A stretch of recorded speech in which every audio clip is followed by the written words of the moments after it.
ये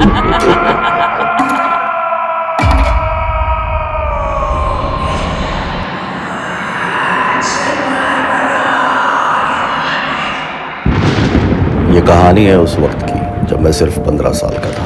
हम दिल्ली की एक सामान्य सरकारी कॉलोनी में रहते थे। मेरे कमरे की खिड़की से सामने वाली बिल्डिंग का एक फ्लैट दिखता था, मकान नंबर 666। काफी समय से वो मकान खाली पड़ा था। उस घर के बारे में कॉलोनी में बहुत सी कहानियां घूमती थी। लोग कहते थे कि वो एक भूतिया घर है, इसलिए वहाँ कोई रहना नहीं चाहता। मैं अक्सर उस फ्लैट की खिड़की को घूरता रहता था और मुझे लगता था जैसे कोई हर रात ठीक 11:11 पर उस खिड़की पर खड़ा मुझे देख रहा है।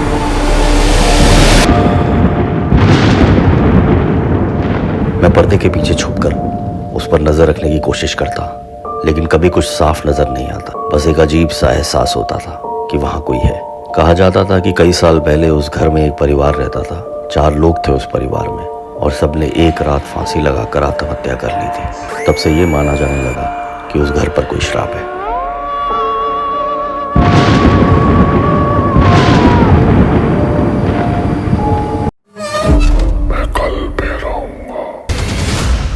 और सबने एक रात फांसी लगाकर आत्महत्या कर ली थी। तब से ये माना जाने लगा कि उस घर पर कोई श्राप है।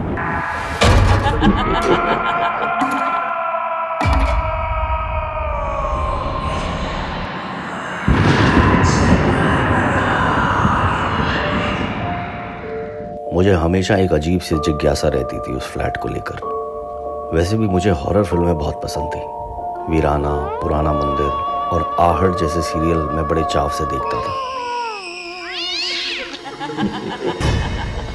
करीब 3 महीने बाद एक रात मैंने देखा उस फ्लैट की लाइट जल रही है। मैं चौंक गया, थोड़ा डर भी लगा, लेकिन एक्साइटमेंट बहुत ज्यादा थी। मैंने हिम्मत करके उस फ्लैट की खिड़की में झांकने की कोशिश की। देखा वहां एक परिवार रहने आया था। उस परिवार में मेरी उम्र का एक लड़का था, बिट्टू। हमारी दोस्ती जल्द ही हो गई। जब मैंने उसे उस फ्लैट के बारे में बताया तो वो हंस पड़ा, बोलने लगा ऐसा कुछ नहीं होता यार। काफ़ी महीने बीत गए। अब मैं और बिट्टू अच्छे दोस्त बन चुके थे। उसके परिवार वाले भी मुझे पसंद करने लगे थे। एक दिन बिट्टू ने मुझसे कहा, मेरे मम्मी पापा गांव जा रहे हैं एक फंक्शन में, क्या तू एक रात मेरे साथ रुक सकता है? मुझे ये आइडिया बड़ा मज़ेदार लगा। हमने साथ में ढेर सारी कॉमिक बुक्स इकट्ठी की। मैंने मम्मी से परमिशन ली और सरप्राइजिंगली माँ मान गई। मैं बहुत एक्साइटेड था, इस बात से पूरी तरह अनजान कि इस रात जो कुछ होने वाला है मेरी ज़िंदगी के कई सालों तक मेरा पीछा नहीं छोड़ेगा।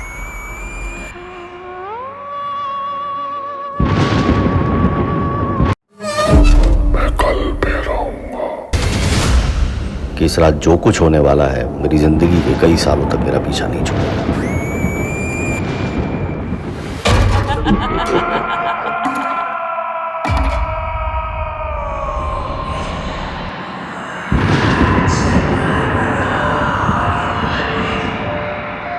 हमने खूब मजे से खाना खाया, टीवी देखा, कॉमिक्स पढ़ी और बहुत बातें की। रात के लगभग 10 बजे थे। हमने सोने का फैसला किया। सर्दियों की रात थी। हमने अपनी अपनी रजाई ओढ़ी और बिस्तर पर लेट गए। लेटे लेटे अचानक मुझे महसूस हुआ कि मेरा गला सूख रहा है। सर्दियों में आमतौर पर प्यास कम लगती है, लेकिन उस वक्त गला बुरी तरह सूख रहा था। मैंने आंखें खोली। सामने दीवार पर लगी घड़ी में 11:11 बज रहे थे। रेडियम के नंबर उस अंधेरे में चमक रहे थे। पानी की बोतल बिट्टू के साइड टेबल पर रखी थी। मैंने सोचा बिना उसे डिस्टर्ब किए पानी पी लूँ, मगर जैसे ही मैं उठने लगा मैंने देखा कि रज़ाई हिल ही नहीं रही थी, जैसे किसी ने उसे कसकर पकड़ रखा हो। मुझे लगा शायद रज़ाई बिस्तर में फंस गई है। मैंने फिर जोर लगाकर खींचने की कोशिश की, पर वो टस से मस नहीं हुई। अब मुझे घबराहट होने लगी। मेरे मन में वो सारी बातें आने लगी मकान नंबर 666 की। मैं डर के मारे कांप रहा था। मैंने सोचा कि अब बिट्टू को जगाना पड़ेगा, मगर जैसे ही मैंने बिट्टू की तरफ देखा वो लेटा था लेकिन जाग रहा था। उसका चेहरा पसीने में भीगा हुआ था। इतनी सर्दी में पसीना। मैंने महसूस किया कि मैं भी पसीने में तर था। बिट्टू धीरे से सर उठाकर अपने पैरों की ओर देख रहा था। उसके चेहरे पर गहरा डर था। मैंने भी अपनी गर्दन घुमाकर उसकी तरफ देखा, और जो मैंने देखा उससे मेरी रूह कांप गई। उसकी रजाई कोई खींच रहा था। डर के मारे मेरा गला सूख गया। मैंने बहुत धीरे से कहा, ये क्या हो रहा है भाई? बिट्टू ने तुरंत करके मुझे चुप रहने का इशारा किया। करीब 10 मिनट तक कमरे में एक अजीब सी खामोशी छा गई। मैंने जिंदगी में पहली बार सन्नाटे की भी आवाज़ सुनी थी। बहुत ही डरावनी थी। फिर थोड़ी देर बाद बिट्टू बोला, सोने की एक्टिंग कर, वो चला जाएगा। मैं हैरान था, बिट्टू को कैसे पता कि वो कौन है और कैसे पता कि चला जाएगा?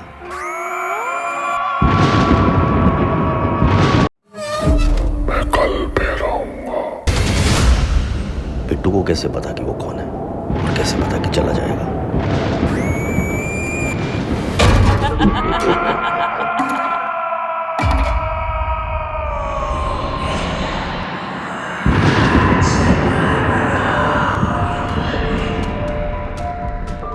हम दोनों ने सोने की एक्टिंग शुरू कर दी। रजाई ऊपर नीचे हो रही थी, मगर इस बार बारी मेरी थी। मैं चुपचाप आंखें बंद किए लेटा रहा। इतना डर लग रहा था कि शायद अब तो कुछ भी हो सकता था, शायद मौत भी। फिर भी मैं हिला नहीं। थोड़ी देर बाद रजाई हिलनी बंद हो गई। मैंने धीरे से हिम्मत करके बिट्टू से पूछा, क्या वो चला गया? बिट्टू ने कहा, हाँ, मगर सिर्फ इस कमरे से। मैंने कहा, अब क्या करें? बिट्टू बोला, चुपचाप लेटे रहो, बिना हिले डुले। मुझे समझ नहीं आ रहा था कि अब क्या होगा। तभी किचन से बर्तनों की गिरने की आवाज़ें आने लगी।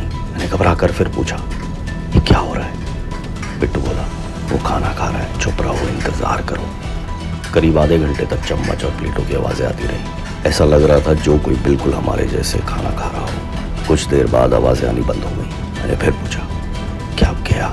बिट्टू ने घबरा कर कहा, नहीं, चुप, बिल्कुल चुप, आंखें बंद कर लो। और फिर वो हमारे कमरे में फिर से आ गया। इस बार पानी पीने की आवाज़ आ रही थी। मैंने हल्की सी आंख खोली तो देखा बिट्टू के पास रखी पानी की बोतल हवा में तैर रही थी। मैंने झट से अपनी आंख बंद कर ली। ये सब देखकर मेरा गला और सूख गया। फिर बोतल को वापस टेबल पर रखने की आवाज़ आई। इसके बाद कमरे में कदमों की आहट सुनाई दी। वो हमारे बिस्तर के चारों ओर चक्कर लगाने लगा। मैं इतना डर गया था कि जोर से चीखना चाहता था, मगर उस सन्नाटे और उन कदमों की आहट ने मेरी आवाज़ ही बंद कर दी थी। थोड़ी देर में कदमों की आवाज़ आनी बंद हो गई। हम दोनों फिर भी चुपचाप आंखें बंद किए लेटे रहे। और तभी मेरे पास वाली खिड़की अपने आप खुल गई।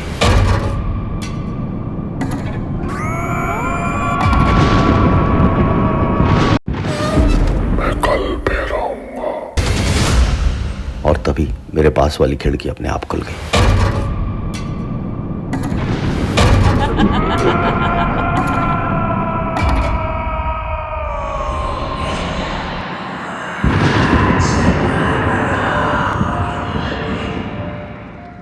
वो हवा मेरे चेहरे को छू रही थी। इतनी ठंडी हवा लगने के बाद भी मेरा चेहरा पसीने से भीगा हुआ था।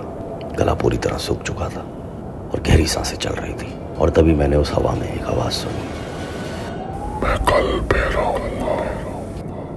उसके बाद खिड़की जोर से बंद हो गई। मैं बिस्तर पे एक लाश की तरह पड़ा रहा। तभी बिट्टू की आवाज़ आई। वो चला गया। बिट्टू ने उठकर लाइट जलाई।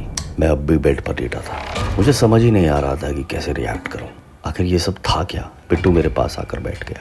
उसने मेरा हाथ पकड़ा और बोला, अब वो जा चुका है, तू उठ जा। मैंने बिट्टू की तरफ देखा। मन में ढेरों सवाल थे, पर मैं इतना डर चुका था कि कुछ कह ही नहीं पाया। तभी बिट्टू बोला, घबरा मत, ये रोज़ आता है। मैं हैरान रह गया।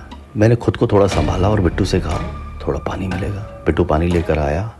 मैंने पानी पिया और उससे कहा, जब तुझे पता था कि वो रोज़ आता है तो तूने मुझे बताया क्यों नहीं?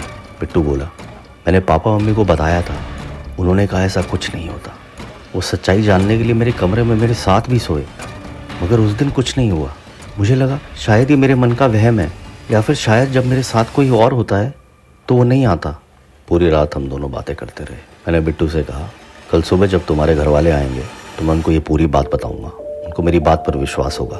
सुबह हुई, मैं अपने घर चला गया और इंतज़ार करने लगा कि कब बिट्टू के मम्मी पापा वापस आएँ और मैं उनको ये सब बताऊं। तभी मेरे फ़ोन की घंटी बजी। मैंने फ़ोन उठाया और हड़बड़ाते हुए पूछा, क्या हुआ, सब ठीक है ना बिट्टू? बिट्टू बोला, पापा का फ़ोन आया था, उन्होंने कहा उन्हें कुछ और दिन गांव में रहना पड़ेगा। मैंने चौंकते हुए कहा, क्या तुमने उन्हें कल रात के बारे में नहीं बताया? उसने कहा, नहीं, मैं कुछ कह ही नहीं पाया। मैंने कहा, हद है यार। फिर मैंने सोचा और एकदम से कहा, ठीक है, मगर आज रात तुम अपने घर नहीं मेरे घर रहोगे। बिट्टू ने कहा, नहीं भाई, मैं तुम्हें इस चक्कर में नहीं फंसाना चाहता, मैं अकेले रह लूँगा और पापा ने कहा है कि घर अकेला नहीं छोड़ना। मैं चुप हो गया और सोचने लगा कि क्या मुझे बिट्टू को आज रात अकेले उस घर में उस साही के साथ छोड़ देना चाहिए या फिर मुझे अपने दोस्त का साथ देना चाहिए। मगर मेरे मन में सिर्फ एक ही बात घूम रही थी, उसकी आवाज़, मैं कल पे रहूंगा।